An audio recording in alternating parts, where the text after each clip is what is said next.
새 렌즈는 좋은 렌즈지만 지금 사진을 배우려고 하시는 분, 이 풀프레임으로 사진을 배우시려는 분은 50mm 렌즈 추천해 드리고요. 그 다음에 크롭바디, 그 APS-C 센서를 사용하는 크롭바디로 시작하시는 분들은 35mm 렌즈가 가장 좋아요. 그리고 렌즈를 구매할 때에는 풀프레임용 렌즈를 구매하는 게 여러모로 이득입니다. 안녕하세요. 테크인사이트 이쿨입니다. 오래간만에 인사드리는데요. 원래는 하루에 도움되는 영상 하나씩 올리기로 했었는데 일하다 보니까 그게 쉽지 않아서 간만에 영상 하나 찍고 있습니다. 오늘은 뭐를 할까 고민하다가 제가 카메라 좀 수집하는 게 있거든요. 이건 되게 옛날 2000년대 초반에 나온 카메라인데 니콘 D2 XS라는 카메라예요. 이때는 이제 렌즈가 대표 렌즈가 한 세 가지 정도 있었거든요. 일단 여친 렌즈라고 부르는 85mm 렌즈가 있었고, 그리고 카페 렌즈라고 부르는 이제 35mm 렌즈가 있었고, 그 다음에 게르기라고 부르는 50mm 렌즈가 있었어요. 근데 이 50mm는 그때 당시에 왜 게르기라고 했었냐면, 원래 이 50mm가 정확하게는 이제 표준 단렌즈거든요. 근데 표준 단렌즈인 이유는 이 사람이 보는 화각이랑 이 50mm가 갖고 있는 화각이 거의 비슷하기 때문에 이제 표준 렌즈라고 불렀어요. 그런데 이제 이것도 상식이라는 게 이제 와전되다 보니까 이 50mm가 표준 렌즈가 되려면 일단 35mm 필름 카메라 기준이거든요. 그런데 2000년대 초반 디지털 카메라들은 대부분 다 크롭바디였어요. 그러니까 이 APS-C 타입이라고 그래서 그 필름 카메라 대비 2분의 1밖에 안 되는 사이즈를 가진 거죠. 이제 이 철성 소자, 그러니까 필름으로 치면은 이 필름 카메라로 치면은 요 필름 크기가 이거는 이제 반밖에 안 되는 사이즈였어요.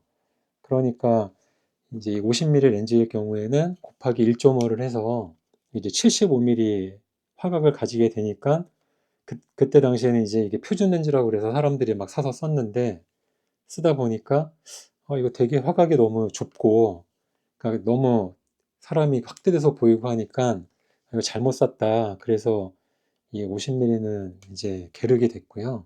그리고 이 35mm가 카페 렌즈인데 이 35mm도 마찬가지예요. 여기에다가 이제 1.5를 곱해주면 이게 이제 약 50mm 정도 되거든요.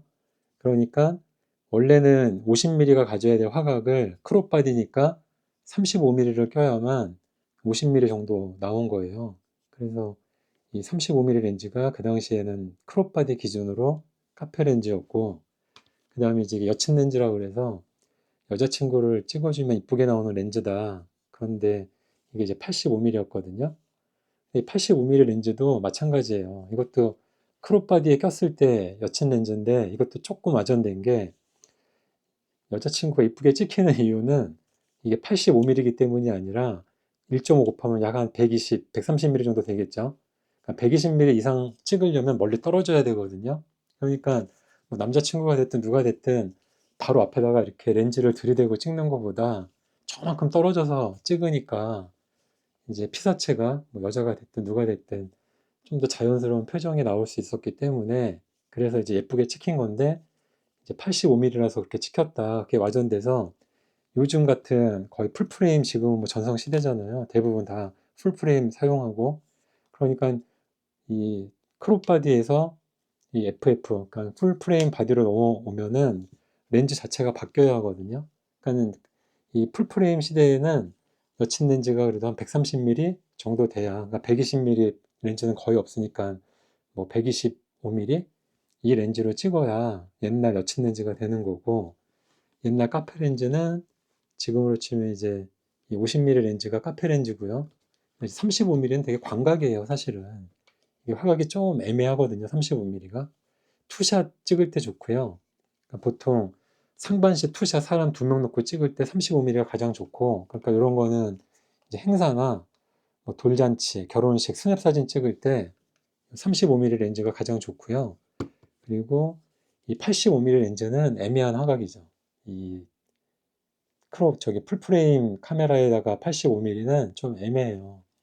그래서 풀프레임으로 전신이 나오는 이 아웃포커스가 잘 되는 배경 흐림이 잘 되는 사진을 찍고 싶으면 풀프레임에다가는 120mm 이상의 렌즈를 사용해야 옛날 2000년대 초반에 이 사진사들이 얘기했던 그 여친 렌즈가 되는 거고, 지금 시대에는 이게 85mm는 되게 계륵이에요. 혹시라도 이 자료들이라는 게 다 업데이트가 안 되고 또 계속 구전으로만 연결되다 보니까 정확한 지식이나 아니면 이런 그 과학적인 아니면 이 사진학적으로 접근하지 않고 그냥 입에서 입으로 뭐 이렇더라 저렇더라 이렇게 전파된 얘기는 좀 안 맞는 게 많아요. 제가 지금 봐도 그렇고 가끔 유튜브 같은 거 봐도 2000년 이후에 2010년 아니면 2010년 이후에 사진을 배우신 분들이 아직도 이게 좀 혼동하시는 분들이 좀 있는 것 같더라고요. 어쨌든 정리하면 이 풀프레임 기준으로 35mm 렌즈는 광각 렌즈고 50mm가 가장 표준 렌즈예요. 사진 배우기에도 이게 가장 좋고, 그러니까 옛날로 치면 이게 카페 렌즈죠. 50mm가 풀프레임에서.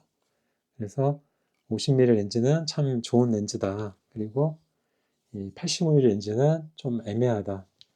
오늘도 뭐 도움되는 영상 하나 찍어 보려고 간만에 카메라 켰더니 좀 어색하기도 하고 그런데요. 어쨌든 또, 그리고 또 전에도 그 하루에 하나씩 올리다가 중단했던 이유는 그때는 영상을 찍어서 바로 올렸거든요. 편집이나 이런 거 없이. 근데 이제 모니터 해주는 친구들이 생기다 보니까 말은 중간중간 뭐 잘라서 다 붙여라, 뭐 자막을 넣어라. 그런 걸 이제 신경 쓰다 보니까 못하겠더라고요. 시간도 없고 힘들고. 그래서 다시 그냥 제 스타일대로 그냥 생각나는 대로 주저리 주저리 편집 없이 그렇게 올려서 또 하려고 합니다. 오늘 얘기도 뭐 굉장히 두서없긴 한데 복귀하는 기념으로 아니면 그냥 복귀 차원에서 연습 삼아 그냥 하나 찍는 영상이라고 생각해 주시면 고맙겠습니다. 좀 장황하게 그냥 두서없이 원테이크로 찍다 보니까 말이 좀 꼬이기도 했는데, 어쨌든 요 새 렌즈는 좋은 렌즈지만 지금 사진을 배우려고 하시는 분, 이 풀프레임으로 사진을 배우시려는 분은 50mm 렌즈 추천해 드리고요. 그 다음에 크롭바디, 그 APS-C 센서를 사용하는 크롭바디로 시작하시는 분들은 35mm 렌즈가 가장 좋아요. 그리고 렌즈를 구매할 때에는 풀프레임용 렌즈를 구매하는 게 여러모로 이득입니다. 그러니까 나는 이제 크롭바디를 사용하는데 굳이 내가 풀프레임 렌즈를 뭐하러 사? 이런 생각 하시는 분도 있거든요. 근데 나중에 다시 뭐 중고로 팔든가 아니면 나중에 다시 풀프레임을 샀을 때에는 이중지출을 하지 않아도 되기 때문에 렌즈를 구매할 때는 풀프레임용 렌즈를 구매하시고요. 또 풀프레임 렌즈는 만약에 이만하다 그러면 이 가장 화질이 좋은 중간 부분만 크롭바디에 사용을 하거든요. 그러니까 화질도 훨씬 좋아요. 그래서 렌즈를 살 때에는 내가 가진 바디가 풀프레임이든 크롭이든 관계없이 풀프레임용 렌즈를 사서 사용하는 게 여러모로 유리합니다. 네. 오늘 영상은 이 정도로 그냥 마무리하고요. 다음에 좀 더 좋은 정보로 여러분한테 다시 인사드리겠습니다. 네, 시청해주셔서 감사합니다.